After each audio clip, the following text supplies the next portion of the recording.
ಯಾವಾಗ್ಲೂ ಒಂದೇ ಥರ ಉಪ್ಪಿಟ್ಟು ತಿಂದು ಬೋರ್ ಆಗ್ತಾ ಇದೆಯಾ? ಹಾಗಿದ್ರೆ ಒಂದ್ಸಲ ಈ ಥರ ಟೊಮ್ಯಾಟೊ ಉಪ್ಪಿಟ್ಟನ್ನು ಟ್ರೈ ಮಾಡಿ, ಖಂಡಿತ ಇಷ್ಟ ಆಗುತ್ತೆ. ಎಲ್ರಿಗೂ ನಮಸ್ಕಾರ. ಇವತ್ತಿನ ವಿಡಿಯೋದಲ್ಲಿ ರುಚಿ ಆಗಿರುವಂಥ ಟೊಮ್ಯಾಟೊ ಉಪ್ಪಿಟ್ಟನ್ನು ಯಾವ ಥರ ಮಾಡೋದಂತ ತೋರಿಸ್ತಾ ಇದ್ದೀನಿ. ರುಚಿಯಂತೂ ತುಂಬಾ ಚೆನ್ನಾಗಿರುತ್ತೆ. ಬನ್ನಿ ಹಾಗಿದ್ರೆ ರೆಸಿಪಿ ಶುರು ಮಾಡೋಣ. ಟೊಮ್ಯಾಟೊ ಉಪ್ಪಿಟ್ಟು ಮಾಡೋದಕ್ಕೆ ನಾನು 2 ಟೊಮ್ಯಾಟೊಗಳನ್ನು ತೊಗೊಂಡಿದ್ದೀನಿ. ಟೊಮ್ಯಾಟೊಗಳನ್ನು ಕಟ್ ಮಾಡಿಬಿಟ್ಟು ಮಿಕ್ಸಿಗೆ ಹಾಕಿ ರುಬ್ಕೊಳ್ಬೇಕು. ಪೂರ್ತಿ ಹಣ್ಣಾಗಿರುವಂಥ ಟೊಮ್ಯಾಟೊಗಳನ್ನು ತಗೊಳ್ಳಿ.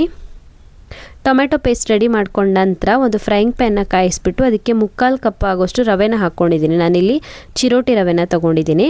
ರವೆನ ಚೆನ್ನಾಗಿ ಹುರಿದಿಟ್ಕೊಳ್ಬೇಕು. ಒಂದು 2 ರಿಂದ 3 ನಿಮಿಷದವರೆಗಾದ್ರೂ ರವೆನ ಹುರಿಬೇಕು. ಸೊ ರವೆ ಹುರಿದಾದ ನಂತರ ಇನ್ನೊಂದು ಪ್ಲೇಟ್ಗೆ ಹಾಕಿಟ್ಕೊಂಡಿದ್ದೀನಿ.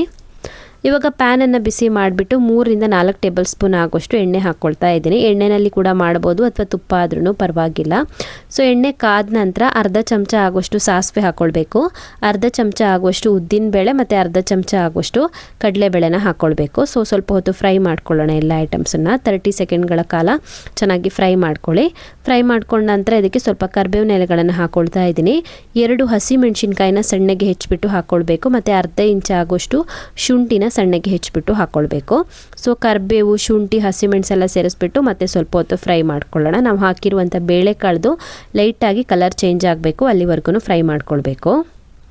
ನಂತರ ಇದಕ್ಕೆ ಈರುಳ್ಳಿ ಹಾಕ್ಕೊಳ್ಬೇಕು. ನಾನಿಲ್ಲಿ 2 ಮೀಡಿಯಮ್ ಸೈಜ್ನ ಈರುಳ್ಳಿ ತೊಗೊಂಡಿದ್ದೀನಿ. 2 ಮೀಡಿಯಮ್ ಸೈಜ್ನ ಈರುಳ್ಳಿನ ಸಣ್ಣಗೆ ಹೆಚ್ಚಿಬಿಟ್ಟು ಹಾಕ್ಕೊಂಡು ಸ್ವಲ್ಪ ಹೊತ್ತು ಫ್ರೈ ಮಾಡ್ಕೊಳ್ಬೇಕು. ಈರುಳ್ಳಿ ಸ್ವಲ್ಪ ಸಾಫ್ಟ್ ಆಗಬೇಕು, ಅಲ್ಲಿವರೆಗೂ ಫ್ರೈ ಮಾಡ್ಕೊಳ್ಬೇಕು. ಈರುಳ್ಳಿ ಸಾಫ್ಟ್ ಆಗ್ತಿದ್ದ ಹಾಗೆಯೇ ಇದಕ್ಕೆ ಇವಾಗ ಅರ್ಧ ಕಪ್ ಆಗೋಷ್ಟು ಬಟಾಣಿ ಹಾಕ್ಕೊಳ್ತಾ ಇದ್ದೀನಿ. ಬೇಕಿದ್ರೆ ಬೇರೆ ತರಕಾರಿಗಳನ್ನು ಕೂಡ ಹಾಕ್ಕೊಳ್ಬೋದು. ಬಟಾಣಿ ಹಾಕ್ಬಿಟ್ಟು ಒಂದ್ಸಲ ಚೆನ್ನಾಗಿ ಮಿಕ್ಸ್ ಮಾಡ್ಕೊಳ್ಳಿ.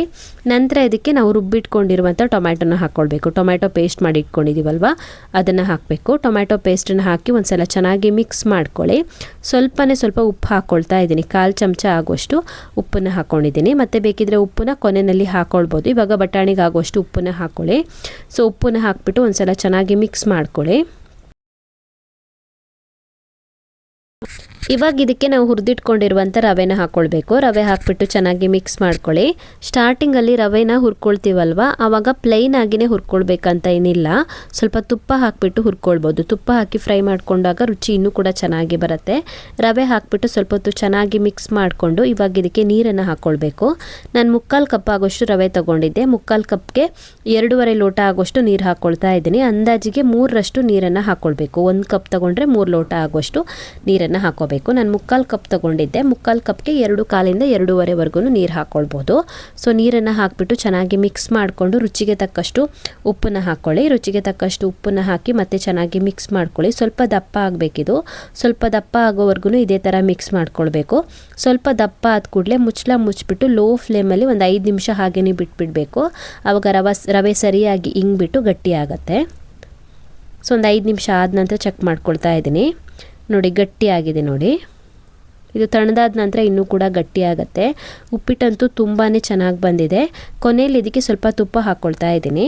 ಆಪ್ಷನಲ್ ಇದು, ಬೇಕಿದ್ದರೆ ಹಾಕ್ಕೋಬೋದು. ತುಪ್ಪ ಹಾಕ್ಕೊಳ್ಳೋದ್ರಿಂದ ರುಚಿ ಇನ್ನೂ ಕೂಡ ಚೆನ್ನಾಗಿ ಬರುತ್ತೆ. ಬೇಕಿದ್ರೆ ನೀವು ಸ್ಟಾರ್ಟಿಂಗಲ್ಲಿನೇ ತುಪ್ಪ ಹಾಕ್ಕೊಳ್ಬೋದು. ನಾನು ಸ್ಟಾರ್ಟಿಂಗಲ್ಲಿ ಹಾಕ್ಕೊಂಡಿರಲಿಲ್ಲ, ಇವಾಗ ಹಾಕ್ಕೊಂಡಿದ್ದೀನಿ.